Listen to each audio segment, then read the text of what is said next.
Scorpio, welcome to your weekly horoscope for March 23rd to the 29th, 2026. My name's Adeana. I'm an intuitive astrologer.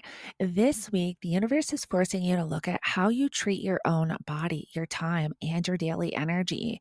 It is a week of profound reality checks regarding your physical container, and you no longer can afford to cut corners or run yourself into the ground.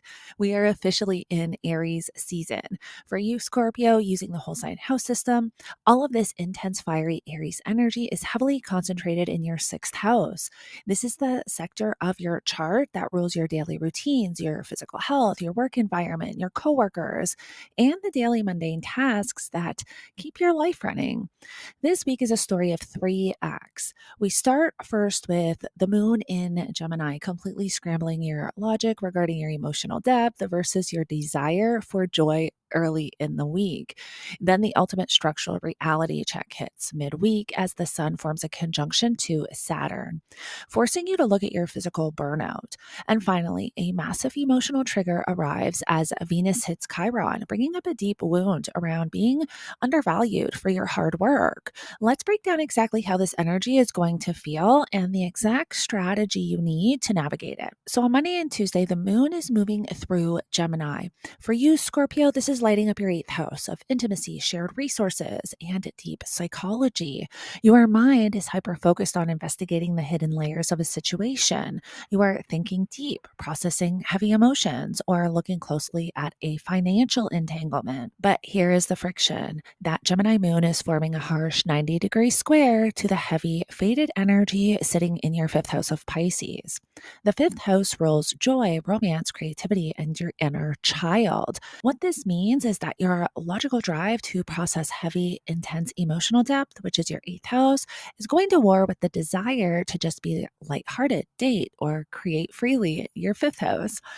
Let me give you a real world example. So, you might be privately dealing with a heavy financial situation or processing a piece of psychological grief, but your romantic partner, your kids, or your friends are asking you to go out, be fun, and be present. You are going to feel an intense friction or guilt for not being lighthearted enough right now. Or you might feel like your depth is overwhelming the people who just want to have fun. Do not force an analytical decision right now, and do not apologize for your intensity. You cannot fake fifth house joy when you are doing eighth house shadow work. Process the heavy energy privately early in the week and trust that the lighthearted joy will naturally return when the work is done. Now, once we get to March 25th on Wednesday, the energy shifts away from your internal psychology and points directly at your physical reality. The sun forms an exact conjunction to Saturn right in your sixth house. The sixth house is your work, health, your daily routine. It is the schedule. Saturn is the planet of time, karma, and strict boundaries. Saturn is the ultimate cosmic contractor. It does not care about your deadlines or your boss's demands. It only cares about your structural sustainability. When the sun and Saturn meet in your sixth house, you are getting a massive reality check regarding your physical container. The universe is demanding that you take ultimate responsibility for your health and your daily work routine. If you've been skipping meals, living on 4 hours of sleep, or saying yes to every single task your boss throws at you because you want to be indispensable, Saturn is shutting that dynamic down. The body keeps the score, and Saturn says, if you do not enforce a boundary around your time, I will force you to stop and rest. You cannot sustain a burnout pace. This is the day you block off your calendar, leave the office at 5 p.m., or finally commit to a sustainable physical routine. Set strict boundaries around your physical energy this week. And Scorpio, this boundary is going to be tested immediately because 24 hours later on Thursday, Venus is forming an exact conjunction to Chiron in your sixth house. Venus rules your worth and your value. Chiron is the wounded healer. When Venus hits the core wound in your sector of work and daily routine, a profound, painful insecurity regarding feeling unappreciated can surface. You are going to experience a sudden or sharp sting of feeling completely undervalued for the heavy lifting you do every day at work. You might feel You might look around your office or your household and realize you are doing the jobs of three different people and no one is even saying thank you. Severe imposter syndrome regarding your daily skills might flare up as well. Here is your grounded strategy for Thursday.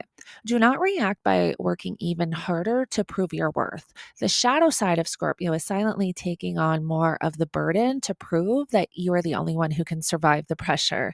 Do not do that. Use the strict Saturn energy from Wednesday to pull back. Stop doing everyone else's job. Your inherent worth is not determined by your exhausting productivity.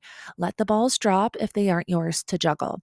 Scorpio, protect your physical, energetic container fiercely this week. You have nothing left to prove. All right, Scorpio. Well, I hope this helps you navigate the energy for this week. Don't forget to check out Adeana's Diary podcast live on all platforms: Apple Podcast, Amazon Music, YouTube, Spotify, Podbean.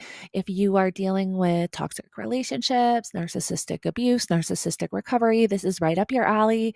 I talk about my personal story, and I am also eventually going to have others on to tell their story as well. I am creating a space for if you've gone through something like this, you know how sometimes how difficult it can be, and there's not a lot of people in your immediate circle that gets it.